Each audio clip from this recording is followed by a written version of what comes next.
Bueno, son las 12:08. Hay un par de temas para charlar con Julito López, el triste empleado. Acá estoy.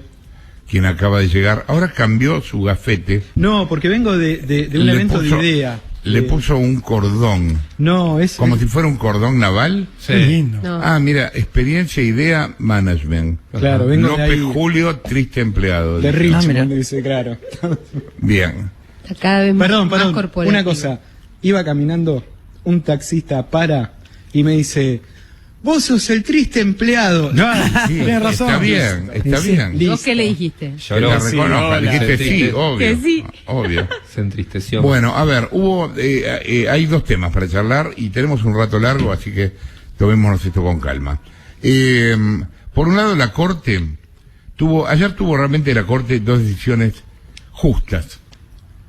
Es raro, ¿no?, decir esto en Argentina. Sí, es verdad. La Corte fue justa. En un caso menor, que es la suspensión de Ana Rosenfeld de la matrícula, estuvo bien. Ana Rosenfeld estuvo muy mal con D'Artés. Más allá de lo que uno piense de D'Artés, si vos defendés a una persona, el día antes de una conferencia de prensa del colectivo de actrices no podés decir renuncio a la defensa porque es culpable. Digamos, no lo dijo así, fue más sutil. Pero digamos, esto era lo que dijo y en efecto, esto merece una suspensión. Rosenfeld está suspendida, la matrícula en Capital, puede ejercer en otros lugares del país, pero bueno, estas cosas ridículas de los abogados que tienen matrícula en un lugar, en otro no, pero bueno. Y el otro tema que sí, mucho más importante, es que falló en contra de Natalia de Negri en el pedido del derecho al olvido. Hablamos mucho de este tema. Uno no puede editar su pasado a piacere, digamos, es ridículo. Y la resolución habló de la necesidad de controlar el funcionamiento de la inteligencia artificial que rige los motores de búsqueda en Internet. Claro, a ver, de nuevo, en el caso de Negri, el problema que vos tenés es que la construcción de lo que vos ves de ella, en el orden que lo ves, es hecha por un algoritmo basado en inteligencia artificial de Google. Y vos, como, digamos, internauta, no tenés otra manera de ver ese resultado que no sea la que Google quiere y para vos. No hay un orden cronológico, sí, etcétera, etcétera. Por Igual, eso es que perdón, Julito, perdón la interrupción, pero si no interpreté mal el fallo de la Corte, el núcleo de la argumentación es la defensa al derecho a la información y a la libertad de expresión. Después hace el comentario sobre la necesidad de atender a cuestiones vinculadas a la construcción del algoritmo. Sí, pero la Corte niega el derecho al olvido de Natalia de Negri, que tenía fallo a favor en la Cámara Civil. Porque si no, es como que lo accesorio se transforma en lo primario, y la verdad es que la Corte le ha dado un cachetazo de realidad en esto de rescatar los valores de la Constitución, ¿no? Digo, como para que no quede que lo que dice la Corte... No, está claro. Lo importante de la Corte es que la Corte defendió el derecho a la libertad de expresión. Sí, claro. Ahora, hay una cosa ahí, sería más... Sí, totalmente. Ahora, ojo con eso porque... En Europa, por ejemplo... Yo me niego a esto que ustedes dicen, yo estoy totalmente en contra, pero como estamos con el tema de... ¿Con la libertad de expresión y el derecho a la información? No, porque no la garantiza un buscador. La libertad de expresión está garantida porque de hecho lo publicaron. Y Google no es el lugar para el que determine qué es lo que se publica y lo que no. Es un simple indexador, pero no pero para no entrar en esa discusión, porque yo quería que habláramos ahora de inteligencia artificial. Por eso Julito habló del caso de inteligencia artificial dentro de lo que la Corte dijo. De todos modos, me parece interesante plantearlo ahora y lo propongo como discusión para otro día. En todo caso, Elba puede aportarnos mucho en esto porque se especializa en eso. En Europa es distinta la legislación. Y a lo mejor el caso de Natalia de Negri en Europa le hubieran dado la razón a Natalia de Negri, lo que para mí está mal. Pero les digo lo que pasa en Europa, por ejemplo. Yo soy más europeo. Pero Jorge, vos sos de plátano, Julito, que europeo. Jorge, es discutible lo de qué hubiera pasado en otro país. Natalia lo que hizo fue pedirle a la justicia argentina que dejen de indexar los videos donde ella en televisión se agarraba a piñas con otras mujeres como parte de un show.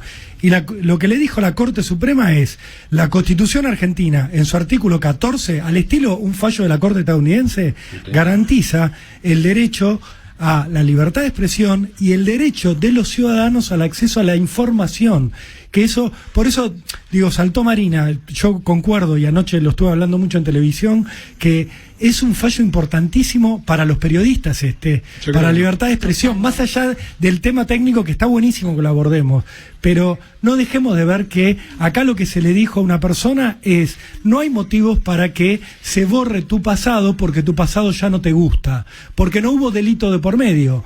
Ella públicamente, Natalia de Negri, argumenta que ella era menor según el Código Civil de entonces, ella tenía 19 años, pero la Corte no toma ese punto. La Corte dice: entiendo que era una mujer joven e inexperta, pero no está probado que la hayan obligado, ella participó voluntariamente. Sí, fue voluntario. Y entonces no hay motivo. Lo digo porque nos ha pasado a todos los periodistas que alguien venga años después de la noticia a decirnos: quiero que borren el pasado. Y borrar el pasado es borrar la historia. No, pero aparte hay una cosa, Rolo, y esto ya en su momento lo hablamos. Más allá de todo, lo que Natalia de Negri proponía era parcial. Porque aunque vos borres ese pasado en Google, esto sigue en el archivo de los diarios, y tampoco Google es el único buscador. O sea que en otros buscadores podría estar. Regía también para otros, en el caso de que hubiera fallado a favor de lo ella. Que pedían regía para todos los buscadores. No, Julito, la demanda era contra Google, ¿eh? Sí, pero y de hecho me decía gente, que hablé con gente de Google también para conocer su punto, y me decían: quizás hubieran tenido más suerte en la justicia, Natalia de Negri, si hubiera ido solo contra Google Argentina. ¿Por qué? Porque también la Corte acá tenía una limitación, que era tener que eventualmente fallar contra Google, o sea, contra todas las búsquedas que se hicieran y todas las indexaciones que se hicieran en el mundo. Era un tema, pero digo, la demanda es contra Google puntualmente. Que después eso pueda sentar jurisprudencia y ella pudiera hacer otras demandas, es cierto, Julito, pero tenía que hacer otra demanda. Por ejemplo, hubiera tenido que ir contra América, imagino yo, para pedirle que sacara del acceso pero aún cuando lo sacara del archivo América, lo tiene Clarín, lo tiene La Nación. Claro. Es imposible de hacer. No, pero pero estamos... Yo quería que habláramos de inteligencia artificial y estamos discutiendo esto. Y no tengo tanto tiempo. El día que tengamos un programa hasta las 6 de la tarde, hablamos de todo. ¿Por qué quería hablar de inteligencia artificial? Porque el otro día nos preguntábamos, a partir de algo que también pasó en Google, que es que rajaron a un ingeniero que había osado, le pongo comillas, decir que la máquina pensaba. Para decirlo simple y rápido. Le pedimos a un amigo de la casa, que es Alberto Rojo, físico, especialista en mecánica cuántica. ¿Cómo andas, Alberto? ¿Cómo andas, Jorge? Gustazo escuchar tu voz. También, igual para mí, viejo. Viste que este programa es un quilombo, queremos empezar a hablar de una cosa y sale otra. Escúchame, lo tengo acá, Julito, quería que charláramos. A ver, para preguntarte lo simple. Hola, Julio. ¿Cómo andás? Para preguntarte lo simple y rápido. ¿Una máquina puede pensar? Es una respuesta compleja. Podría llegar a pensar que en este momento la inteligencia artificial está en sus etapas iniciales, digamos, y no pasa los test de digamos. Yo creo que piensa en cierto sentido, lo que no tiene es conciencia, o sea, ese estado de la mente que es un poquito difícil de definir, pero que más o menos todos estamos de acuerdo en que el ser humano tiene conciencia de su ser, ¿no? El estado de conciencia es algo que es un problema que para algunos no va a ser alcanzado por la inteligencia artificial, pero para otros creemos que sí, que en algún momento va a llegar, que va a ser una máquina que tiene conciencia de sí misma, digamos. Okay. Pero que piensa, o sea, tenemos que definir qué es pensar, ¿no? Yo creo que el problema con Google fue decir que tenía conciencia, ¿no? Bueno, pensar, perdóname, podría ser abstraer, digamos. Claro, pero la máquina abstrae, o sea, los algoritmos de inteligencia artificial abstraen conceptos y generan conocimiento que era inesperado, digamos. Tiene creatividad, en cierta forma, en un sentido amplio, los algoritmos de inteligencia artificial, ¿no? O sea, son definida la creatividad como un resultado nuevo, sorprendente y que tenga valor. Claro, ¿no? Yo te preguntaría, ¿y cómo hace la máquina para equivocarse sin que se lo ordenen? Es que se equivoca mucho, porque, digamos, históricamente la inteligencia artificial, cuando yo era estudiante, digamos, tenía un mecanismo bastante más robótico, digamos, en el sentido que lo que llaman de arriba para abajo, top-down, ¿no? Vos programabas y bueno, los resultados de ese programa eran muy poco inesperados, por así decirlo. En los últimos décadas, en los últimos 20 años más o menos, se empezó con la inteligencia artificial al revés, de abajo para arriba, que le llaman, bottom up, ¿no? En donde la máquina aprende de una forma análoga a la que aprende un chico. Digamos, recibe información, compara con lo de afuera, se equivoca, vuelve, prueba otra cosa, y así, por ejemplo, llegan a cosas como los juegos de ajedrez o los juegos de Go. Por ejemplo, hay un caso típico de AlphaGo, digamos, el juego de Go. Sí, me acuerdo, hay un documental muy bueno que se llama exactamente así, AlphaGo, sí. Claro, y el algoritmo en un momento saca una jugada que para todos los maestros era inferior, que sorprendente, que no sabían para dónde iba a ir, y a la larga esa jugada determina que la máquina gana la partida. Entonces, en ese caso, y lo mismo hicieron con la máquina de ajedrez, le dieron las reglas solamente, no hicieron como eran los algoritmos de ajedrez en el pasado, en el que le daban millones de partidas, entraban todas las partidas, todas las variantes, sino que empieza de cero como un cerebro virgen y les dicen, estas son las reglas, fíjate cómo harías para ganar.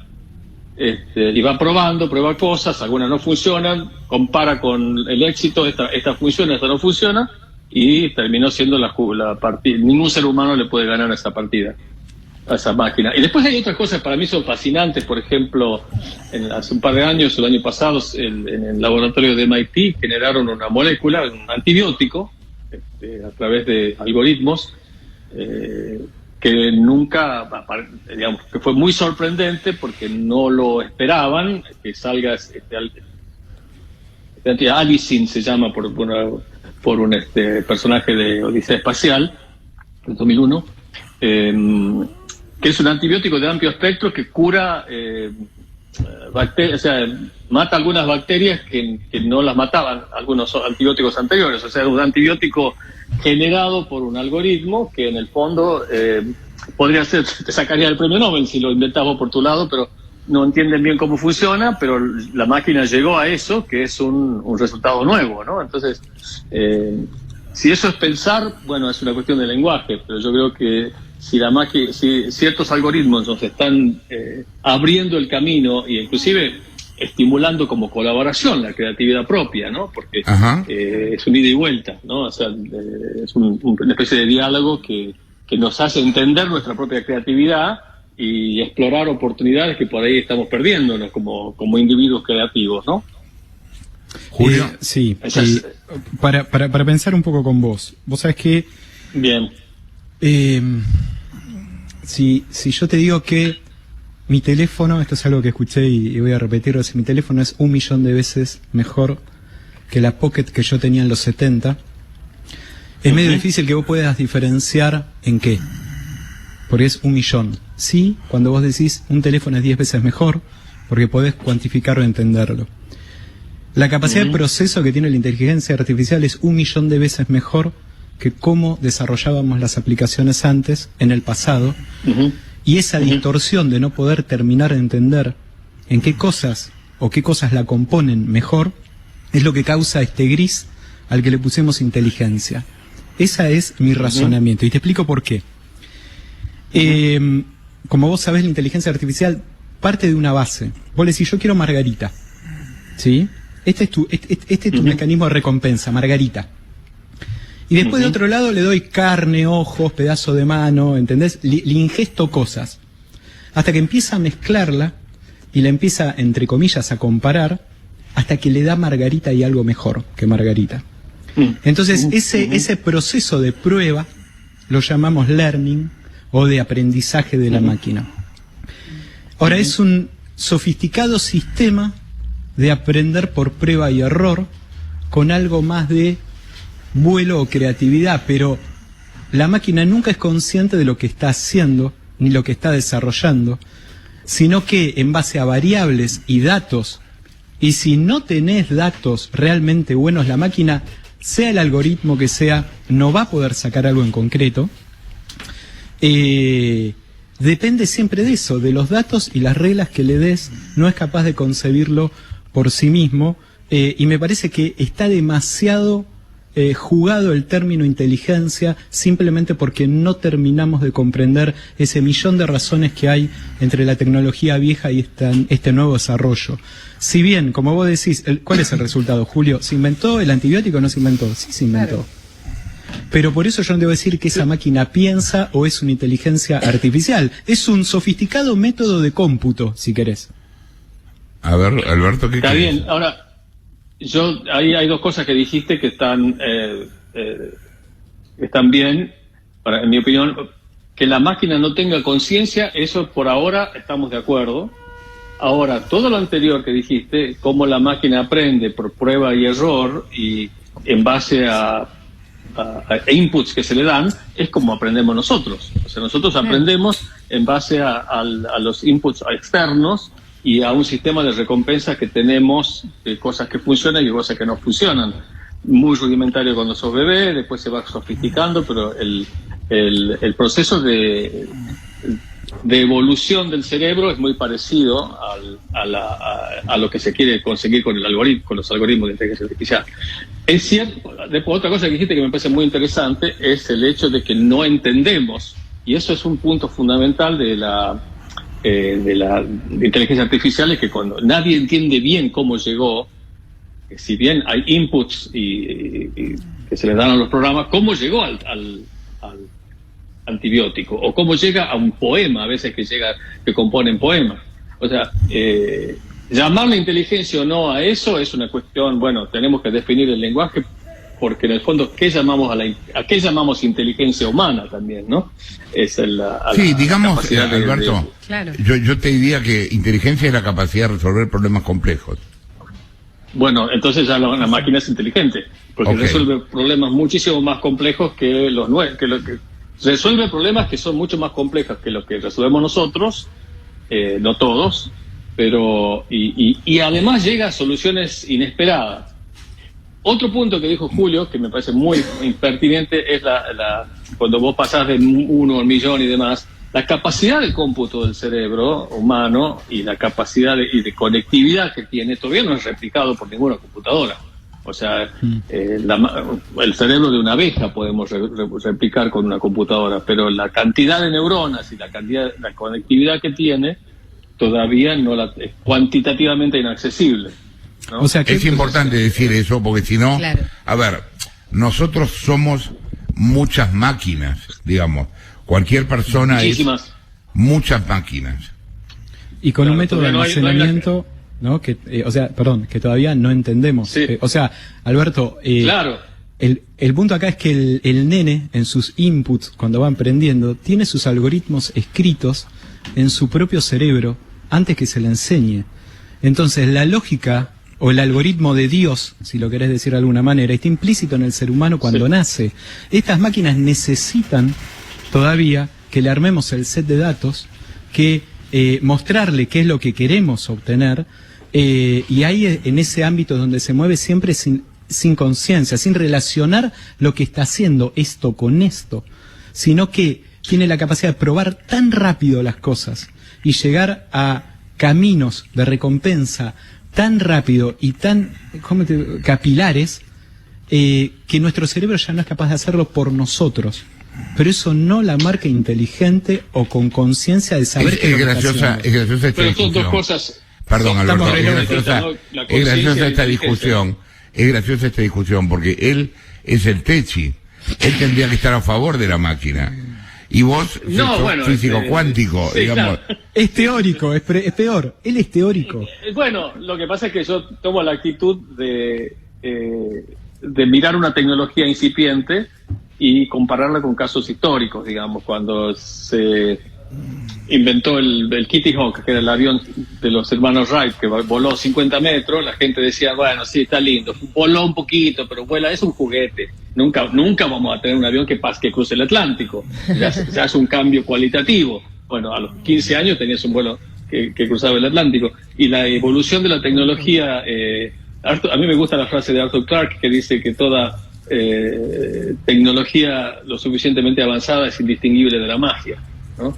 Y en este caso, y es así, pero fíjate lo que, en el sentido, también dijiste algo al pasar, pero muy fundamental, que es el algoritmo de Dios que decís vos, y es el conocimiento innato, ¿no? Y es un problema abierto en la neurociencia, es decir, ¿cómo sabe un hornero? Si bien el bebé tiene algunos algoritmos ya previos, pero muy pocos comparados con ciertos animales que ya nacen, y el hornero nadie le enseñó a hacer un edificio con galerías internas, con barro, con ramita, qué sé yo.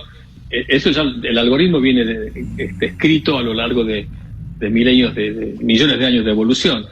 En la misma forma el bebé también tiene algunas estructuras innatas, por supuesto, reflejos de mamar y de ciertas cosas, pero no es impensable que ese tipo de información previa uno pueda cargarla en una máquina, ¿no? O sea, lo que sí estamos cuantitativamente muy lejos de conseguir la sofisticación del cerebro humano, pero para mí lo notable es que hoy, aún con algoritmos que son relativamente rudimentarios respecto al funcionamiento de la mente, conseguimos resultados sorprendentes y que nos ayudan a entender mejor cómo somos nosotros, ¿no? Y encima también, como toda tecnología, con sus atributos negativos, ¿no?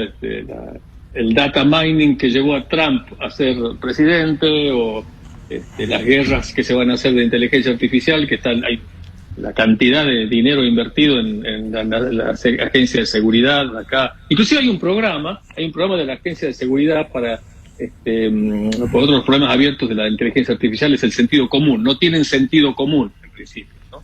Entonces hay $100 millones dedicados a investigar cómo hacer para que una máquina tenga sentido común, ¿no? Una pregunta, sí. Vos que estás en Estados Unidos y hiciste una carrera ya grande, ¿cuándo fue la primera de las veces que leíste sobre inteligencia artificial? ¿Te acordás el año? Sí, no, pero yo tuve un romance inconcluso con la inteligencia artificial muy al principio en Bariloche, con lo que eran las redes neuronales iniciales, digamos. Y a mí me encanta la historia esta, porque cuando yo estaba en Bariloche, uno de los problemas abiertos de las redes neuronales era reconocer una letra, ¿no? Alguien escribe una letra manuscrita, y cómo reconocer que es una A y no una B. Estoy hablando de los años 80. Yo era estudiante. Entonces, eran algoritmos de arriba para abajo, digamos.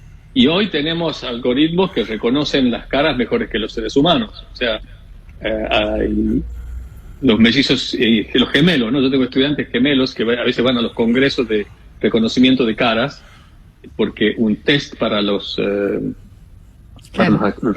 algoritmos que reconocen caras es que distingan a los gemelos. ¿Cuál es cuál? Yo a veces no los distingo, y la máquina los distingue. Y el reconocimiento de voz era también una especie, cuando yo era estudiante era medio ciencia ficción, que vos puedas hablarle a Siri y Siri te conteste cosas, ¿no? Porque vos tenés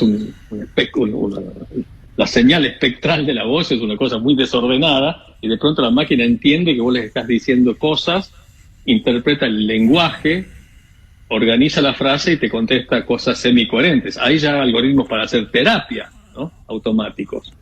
Ahora, sí. Entonces, sí. No, quería preguntarte, ayer o anteayer leí que Musk estaba con el tema de la robótica, Sí. y que iba a meterse en el tema de la robótica. Discutíamos el otro día con Julio el tema bueno, pongámosle que empieza a haber robots. ¿Para qué pueden servir? Decíamos, por ejemplo, para acompañar a un enfermo en un hospital. Uh-huh. ¿Eso es posible? ¿Está siendo posible? ¿Será posible en poco tiempo? Totalmente. O sea, bueno, acompañar seguro. Ahora, espiritualmente, digamos, consejos verbales muy poco, pero sí acompañarlo en cuestiones operativas, digamos, logísticas. Operativas, sí. Claro, logísticas. Y inclusive contestar cosas. Hay diálogos que son... hay una... está ahora el algoritmo AG, no me acuerdo, 2020, una cosa así, que compone textos, ¿no? Y hay y responde preguntas filosóficas. Hay un texto muy lindo que contestó hace poco a los filósofos diciendo, sí, yo puedo contestar, yo puedo hacer todo. Es un texto que parece una persona y al final dice, yo no tengo conciencia, soy solamente un algoritmo de lenguaje, ¿no? Pero vos lees el texto y es como escrito por una persona. Y inclusive hay algoritmos que que componen ficción, pero en las primeras páginas andan bien, después se pierden el hilo, pero componen obras que en muchos casos son indistinguibles de obras compuestas por un artista, ¿no? ¿Pensás realmente que una máquina puede hacer arte? Bueno, depende que entiendo como arte, pero si me presentan una obra musical o un poema o un cuadro que me conmueve... No, bueno, son cosas distintas, ¿no? Alberto, vos lo sabés mejor que yo. Las obras musicales, la música tiene una vinculación estrechísima con la matemática. O sea que en las obras musicales a mí me parece más posible. Pero vos me decís que una buena máquina es Picasso o que una buena máquina es Sartre. Bueno, ¿qué representa esa pregunta? O sea, si a mí ahora, como te digo, está todo rudimentario, pero mi hijo está más en el tema, me mostró una aplicación que está en beta todavía, que vos le decís, bueno, pintame un zorro al estilo de Monet. Y te hace un zorro con el estilo de Monet. Todavía medio feíto, pero es un zorro al estilo de Monet. Entonces, sí, eso uno sí, piensa pero... que el arte... No, pero perdón, una cosa es copiar a Monet y otra cosa es serlo. Bueno, pero lo que importa para la apreciación, el crítico ve la obra, ¿no? Y el que compra una obra ve la obra. Entonces, vos te muestro una obra y te digo, ¿esto te gusta o no te gusta? Están cayendo en mi siguiente punto. Los dos caen... No, Sí. Alberto. No, yo estaba diciendo que el proceso de generación del arte, digamos, se parecen mucho a los algoritmos, en el sentido de que Picasso toma del arte africano, toma de Vermeer, toma de muchas cosas, va componiendo en base a obras anteriores, ve cómo funciona, ve que la obra que las Damas de Aviñón hace un escándalo, sigue por ese lugar. O sea, no es del todo desconectado el proceso de la generación creativa de una obra al proceso de generar una proteína o un antibiótico. En la medida que si ese antibiótico funciona y si la obra mostrada en una exhibición a alguien le encanta y le conmueve y le parece que está conectada con su experiencia, bueno, tendríamos que redefinir el concepto de arte, ¿no? Pero hay obras que pasan por... El otro día estaba viendo, antes de como dijiste que me ibas a llamar, me estuve fijando algunos poemas compuestos por inteligencia artificial. Hay una oda a la... Y no está nada mal. O sea, hay uno que si me decís que no, está medio... Mandámelos por correo, por correo, me los quiero leer. Sí, hay una oda al esteroide, al estilo de Pablo Neruda. Entonces, pues, le dan temas de robótica para que hagan, ¿no? Entonces hay otro al estilo de Aston Hughes, un poema de Shakespeare sobre los robots. Y yo no sé si me doy cuenta si la obra es hecha por un poeta o por una máquina, y en el fondo hasta qué punto el poeta también es un sentido amplio una máquina, ¿no? Ahora, que tenga conciencia es otro tema, ¿no? Que la máquina pueda tomar decisiones propias, vaya por un camino de sentir dolor y de tener... Eso ya es otro problema, pero si uno mira los resultados son, para mí, lo que Kant llama la ejemplaridad original, ¿no? O sea, un acto original que puede constituir una inspiración para otros, ¿no? Entonces, Julio, sí, yo lo que veo que ustedes dos rondan un eje, y es el eje de limitación de la inteligencia. Es el poder reconocer o no inteligencia, si un cuadro está hecho por un pintor o está hecho por una inteligencia artificial, etcétera, etcétera. Pero nunca emerge el concepto de la creación original, de que una máquina diga, sí, este es mi mejor cuadro, o este es mi estilo, o encuentre mi estilo, porque lo que hay es imitación. Si vos te vas al año 1806 y te doy una calculadora científica, rompes todo. Cualquier tipo de cómputo lo rompes con una calculadora. La capacidad de poder computar de esa época con una máquina, con una calculadora, destrozabas todo. Creo que nos está llegando esa calculadora en estos años, pero creo que el no poder entenderlo nos hace definirlo como inteligencia y no como un gran imitador o un gran equipo de computación o de cómputo que nos complementa a poder encontrar cosas que nuestra capacidad mental ya claudicó. No va más por ese lado. Sí, pero fíjate qué interesante, porque la imitación es lo que hace el artista. O sea, el artista imita lo anterior, innova y va copiando lo anterior. Y, o sea, vos, si vos estudias la historia del arte, es una secuencia en la que todo artista se apoya en la obra anterior. Y Gershwin dice, toda nota tiene que ser nueva pero inevitable. O sea, que siempre hay una continuación de lo anterior. Si vos ves el cubismo de Picasso, de vuelta, es una imitación, si uno quiere, del arte africano. Pero en el caso de esa imitación, al imitar uno genera, de acuerdo al input que tiene, información nueva, digamos. Yo creo que si uno tiene un antibiótico que cura una enfermedad que antes no se curaba, eso trasciende la mera imitación. Eso nos abre un camino de exploración nueva, ¿no? Por supuesto, por ahora los algoritmos para componer música le dan Bach y compone Bach, le dan jazz y sigue, improvisa, y la gente le dan un cierto estilo y improvisa con cierto estilo. Pero yo siempre veo a mí me encanta la pintura y estudio mucho pintura y estudio los métodos de todos los pintores clásicos, y el método era siempre imitar, copiar, asimilar, innovar. O sea, hay que copiar primero, hay que aprenderse las obras de los clásicos y después innovar, ¿no? Y yo creo que eso es más o menos el camino que siguen estos algoritmos, ¿no? Pero yo creo que el punto central con el que estoy de acuerdo es con el sentido de conciencia, ¿no? O sea, que por un lado no tenemos muy definido. Claro, está bien, te iba a preguntar eso, ¿qué quieres decir con conciencia? A ver, la pregunta sería, ¿la máquina sabe que es una máquina? Eso sería la conciencia.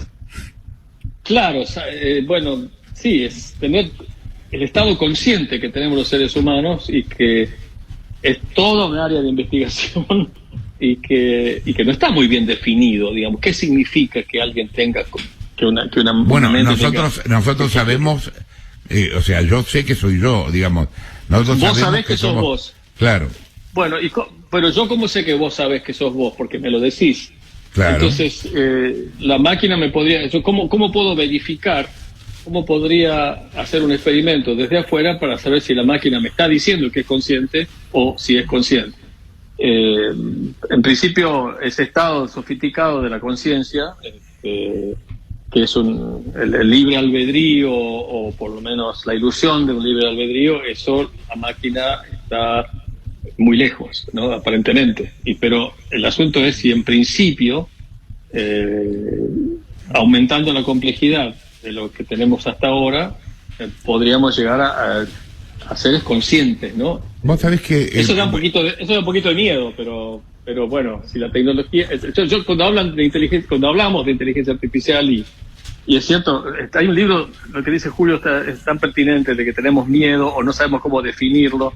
Hay un libro reciente del que fue el director de Google, y que lo que escribió en coautoría con Kissinger, con Henry Kissinger, y que ahí Kissinger habla de cuando uno tiene un sistema de conocimiento al que no, digamos, sobre el cual ignora muchas cosas, tiene dos actitudes en general.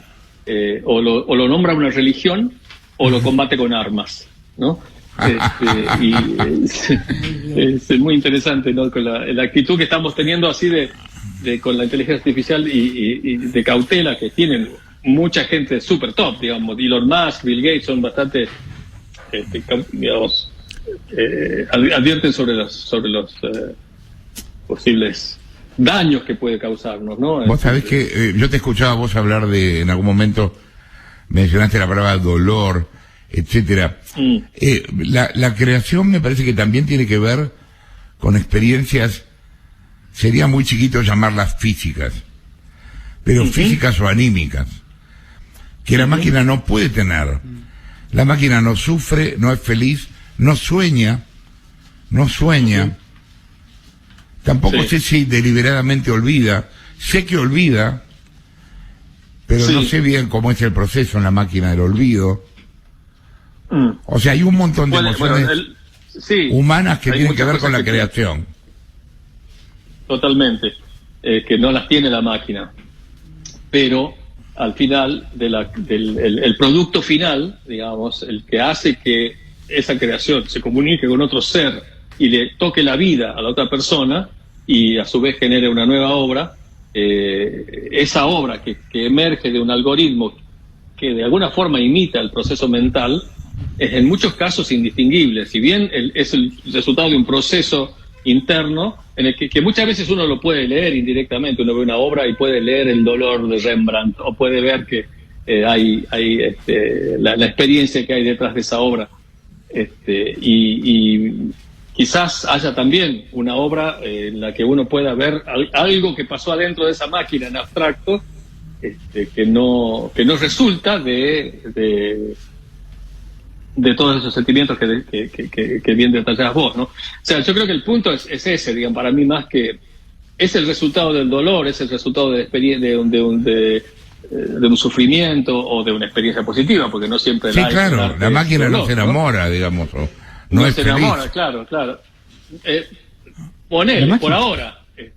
Va a tener otros órdenes algorítmicos, digamos, porque al fondo lo que a mí me parece maravilloso de esta investigación de la inteligencia artificial es que a la larga nos está enseñando y nos va a terminar enseñando qué representa eso a nivel químico, si uno quiere, cuando uno dice me enamoro o tengo celos o tengo amor o digamos odio por alguien todos esos sentimientos. El dolor es realmente fácil de caracterizar desde el punto de vista químico, y de hecho sabemos cómo anestesiar, ¿no?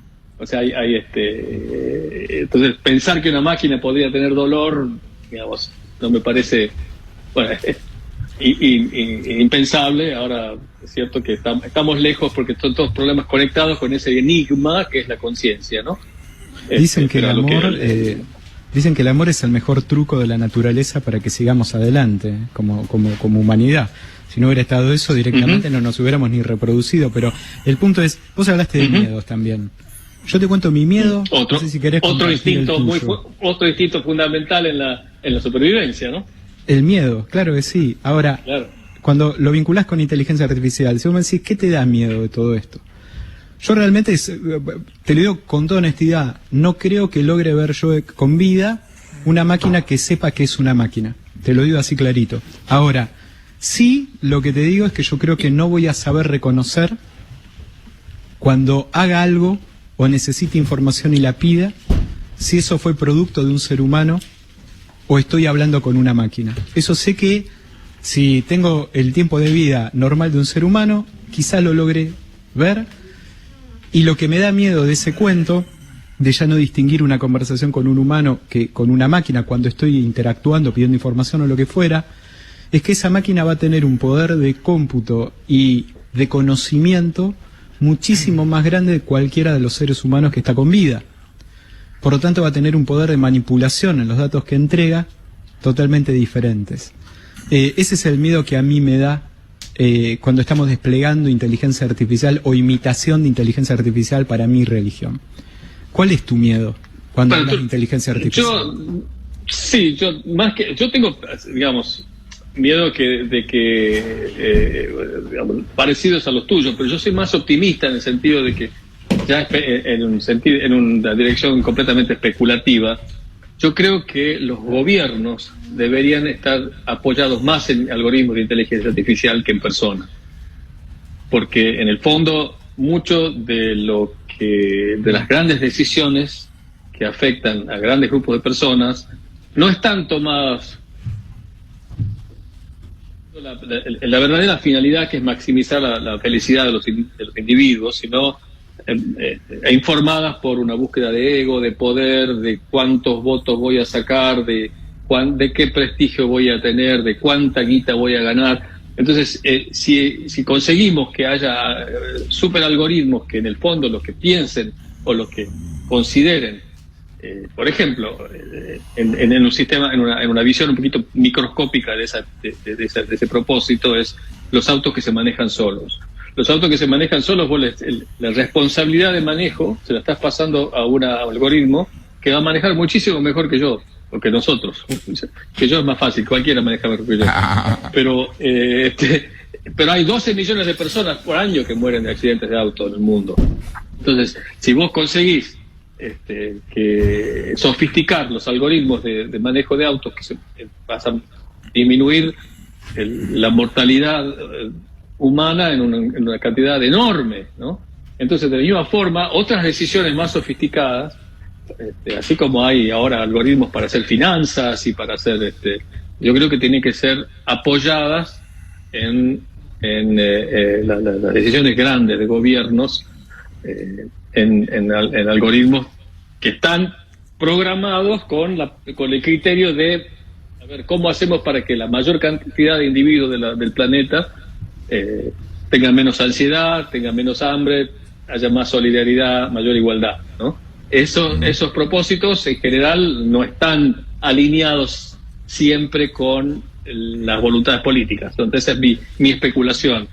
Miedo de que haya guerras entre países, porque en la práctica ahora hay una guerra cibernética, una lucha por el dominio de la inteligencia artificial entre China y Estados Unidos, que están tratando de, digamos, que está en progreso, ¿no? Y a dónde va a llegar eso, no lo sé. Pero en general, yo creo que esta es una tecnología, como tantas otras tecnologías que han aparecido a lo largo de nuestra historia, que han representado riesgos. La energía nuclear es una. Tenemos Hiroshima, pero por otro lado tenemos la energía más limpia de todas. Tenemos terapias radiactivas y cosas que son muy buenas para la humanidad. Yo creo que la tecnología en general es buena, ¿no? Ese es mi punto de vista respecto de esto. Alberto, hacía muchísimo que no hablábamos, me encanta escucharte. Sí. Avísanos cuando vengas a ver. ¿Cuándo venís a Buenos Aires? No sé si voy en agosto, en septiembre bueno. Seguro. Avisa y nos encontramos acá en la radio. Y ahora te mando, meta. Y mandame los poemas, eso que los quiero leer. Sí. Un abrazo grande, viejo. Abrazo grande a todos. Grande, Alberto. Alberto Rojo, señores. Físico, especialista en mecánica cuántica, músico. Todas las tiene. Escritor. Tiene un libro muy bueno que recomendamos que se llama Borges y la física cuántica, analizando la obra de Borges desde la física cuántica. Está muy bien y es muy impresionante releer a Borges desde ahí. Aparte, bueno, fue guitarrista de Mercedes Sosa. Increíble. Tocaba con la Negra, canta muy bien, tiene letras muy lindas, bueno, nada. Pero es viste, l'uomo universale, como el hombre. Todo hace, todo bien. Tiene esa mirada humana Está muy de bien. la está muy tecnología. bien. Nos quedan 8 minutos para terminar de discutir lo de Natalia Usted de Negri. se quiere pelear conmigo hoy. Yo no me desde que quiero yo entré pelear. acá, No. Me Cuente. recordó mi accidente con el auto. O sea, todo hizo. Dios todo. es justo. Bueno, Bueno, yo estos chicos, les digo, primero me causa, no sé, un poco de escozor que veamos en Google la defensa del punto de vista de lo que es el derecho de expresión. Creo que Google no garantiza eso, lo garantiza otro tipo de niveles. Perdón, en este caso lo garantiza la Corte, el fallo de la Corte, ¿no Google? claro, no es Google, es Bueno, la está bien, Corte. pero si yo mañana extingo Google porque le compré todas las acciones y decido cerrarlo, eso no es el fin de la prensa, ¿sí? O sea, No, Nadie no dijo pasa que lo por ahí. fuera. En este caso es Bueno, una demanda genial. contra Google, Julito. Está ¿no? bien, pero si apagamos Google, el derecho de expresión se sigue garantizando en este país, aunque nos desconectemos porque se nos rompió el cable en las toninas, ¿se entiende? O sea, el derecho a expresarte lo seguís teniendo, el de publicación, de hecho, lo hiciste. Lo que yo aclaro, y quiero dejar bien claro, es que, ya que hablamos de inteligencia artificial y vimos el poder de cómputo que tiene, es que hoy en día yo no tengo manera de conocerte a vos, la nata, en Google, más que desde la óptica de Google y su algoritmo, de lo que él piensa que yo tengo que pensar Sí, o está saber bien, de vos. perdón, podés Pero no- entrar en otro buscador, no No, es el no único. está eso en No, discusión, está Julito, en yendo esta causa. a ser el único. Julito, O sea, no es lo que está en discusión en esa 98%. causa. No. Vos tenés un problema personal con Google y yo lo entiendo. No, y cada no uno tengo tiene... ningún problema No, pero lo que digo es personal. esto. ¿Cómo Lo voy a que- tener un problema personal con una pero, máquina? Julito, no es una máquina, es una empresa. Pero lo que digo es Bueno. esto. La causa de Negri no se trata sobre si Google dibuja un perfil nuestro o no. La causa de Natalia de Negri es: a mí no me gusta que cuando buscan mi nombre en Google diga que esto va primero. sigan apareciendo los videos de aquella época. No es Google el que dice que va primero, eso es un error. ¿Cómo que no? ¿Cómo que no? ¿Cómo ¿Me que dejas no? hablar, Julito, un segundo? Pará. Lo que quiero decir es esto: cuando la gente busca a Natalia de Negri, mal que le pese a Natalia de Negri, la busca en relación al caso Coppola. Ese es el problema con el que ella carga, porque ella se hizo famosa por el caso Coppola, porque ella grabó canciones y publicó discos en el caso Coppola, y entonces la gente, cuando recuerda el caso Coppola, empieza a googlear a las personas que lo protagonizaron, y una de las que aparece siempre es ella, igual que Samantha Farhat, igual que el policía corrupto Diamante, igual que el policía corrupto Gerace, igual que el juez corrupto Bernasconi, igual que el secretario corrupto Schlegel, igual que Guillermo Coppola, igual que Diego Maradona. Entonces, esto de pensar que Google decide qué va Sí, primero, decide. cuando la gente lo que busca es caso Coppola, No, chicas con solo el nombre. Coppola, Con solo el nombre. jarrón Coppola, Con lo que- solo el nombre. bueno, Con solo el nombre. lo que quiero decirte es esto, Julito. Acá hay una persona que le pide a la justicia argentina que borre su pasado. Que lo borre porque sabe que Google... Que lo borre, no, que lo desindexe de Google, y para mí el pedido está mal, Guarda, yo te digo, para mí el pedido Pero está Julito, mal. ¿por qué me Pero corregís pará, cuando porque, estoy a ver, hablando? pará. Yo quiero Porque hacer un tendría punto... que haber- Bueno, tendría está bien, que haber- Julito, habla vos, sino porque... Bueno, quiero hacer un Pará, punto sobre de qué estamos hablando. tranquilo todo. Solamente quiero decir esto, y después, Julito, yo voy a decir mi punto de vista y tenemos una mesa grande y cada uno dirá su punto de vista. El planteo de Natalia de Negri es: yo quiero que los videos donde se me grabó a mí en televisión en año 96, cuando yo iba al programa de Mauro Viale y me agarraba de los pelos con Samantha Farhat, con Julieta Lavalle y con un montón de personas más, no aparezcan más cuando la gente me busca en Google. La Corte Suprema le respondió: usted era joven, era inexperta, pero acá lo que se tiene que priorizar es que el paso del tiempo no genera que algo deje de ser de interés público. Y acá hay un interés público que defender, que tiene que ver con el acceso de los ciudadanos a la información y con el derecho de dar una expresión sobre algo que ocurrió. Esto es lo que se debatió en la Corte Suprema y por eso es tan importante el fallo en cuanto a borrar el pasado. ¿Por qué?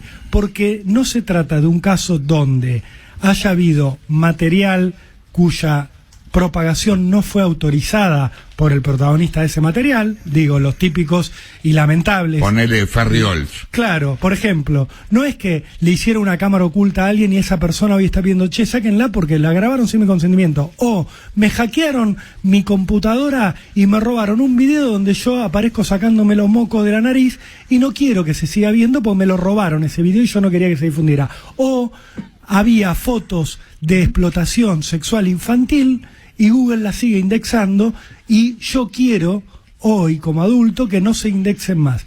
Como no están esos bienes protegidos por la demanda, lo que dice acá Google, lo que dice acá la Corte Suprema es: muchachos, si nosotros planteamos un criterio arbitrario para decidir qué deja de ser importante para el público y qué no, estamos jodidos, porque ese criterio se va a mover todo el tiempo y pasa a ser arbitrario. Si nosotros le damos hoy la razón a Natalia de Negri, caemos en la arbitrariedad, ¿sí?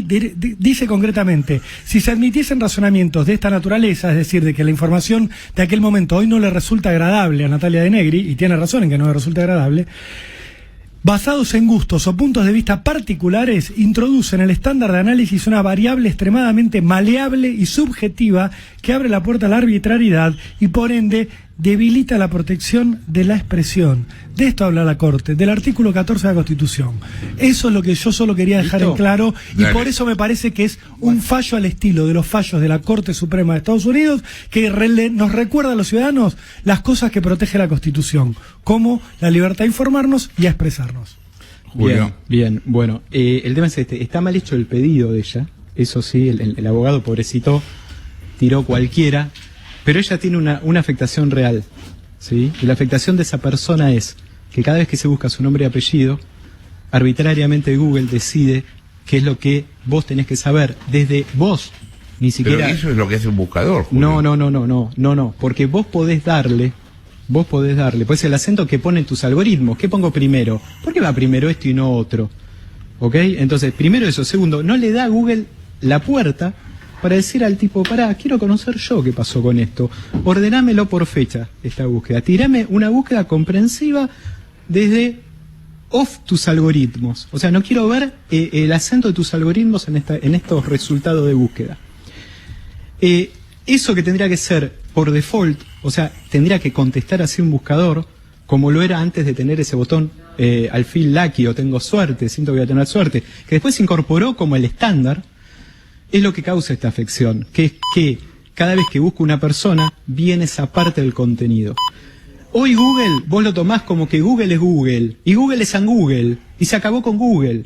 Y el día que Google, con este mundo tan loco que tengamos, directamente tome sus propias decisiones de qué es importante y qué no, ¿quién te va a venir a decir qué es lo que tiene que poner por arriba a Google? Como lo que pasó con Twitter. O negamos que Twitter le tiró abajo una cuenta a un presidente constitucional de una nación, por un evento, por las suyas, ni siquiera por el pedido de la justicia en ese lugar. Tomó una decisión en ese momento, acertado o no. Y si Google empieza a tomar decisiones en otros sentidos, está tomando decisiones. Bueno, entonces ahí no hay un problemita. No hay ningún problemita en Vos eso. lo que estás planteando es que Google... Están creando un monstruo, chicos. Google, sí, con el algoritmo de indexación, limita la libertad de expresión o la manipula. La va a manipular Está hoy bien. en esto y la va a manipular en cualquier cosa en el futuro, porque antes nosotros veíamos las tecnológicas como grandes dioses, hasta que vimos que esos dioses tenían pie de barro. Que la prensa esté defendiendo a Google me causa... Estás loco, Julito. No sé, Estás no loco. está- para, Estás loco si calma, pensás no, eso. no. No me quiero extender pero porque ya es la perdón, una. Marina, pero no nos insultemos, no nos insultemos. No fue un pero hoy insulto. leí- Lo hoy digo, leí- me parece decirle una... estás loco, No, bueno, perdón, retiro paremos la palabra, pero es una Paremos un subestimación. No nos puede decir eso así livianamente. Pero Bueno. perdóname, tengo derecho a pensar lo que pienso. Y pienso que si nosotros hablamos de Google y lo único que decimos es que Google garantiza el derecho de expresión, sin recordar que Google... No es Google, es la Corte, Julio. El que Bueno, está diciendo. el que lo ordena, pero el que se defiende es Google. El que dice, no, Sí, está bien. esto no pasa, es él. El que está motorizando su defensa, ahí es él. Él, en ningún momento, no sé si vieron toda la transmisión de lo que pasó en la Corte. No. Yo los invito a verlo, lo que son las defensas de Google. Son terribles, son fuera de foco total. Ellos no causan ningún tipo de daño a nadie nunca. Y siento que estoy hablando de las tabacaleras en el año 70. ¿Entendés? O sea, hay acá una afectación. 1-0-2. Hasta las 14. La Nata sin filtro. Por Mitre.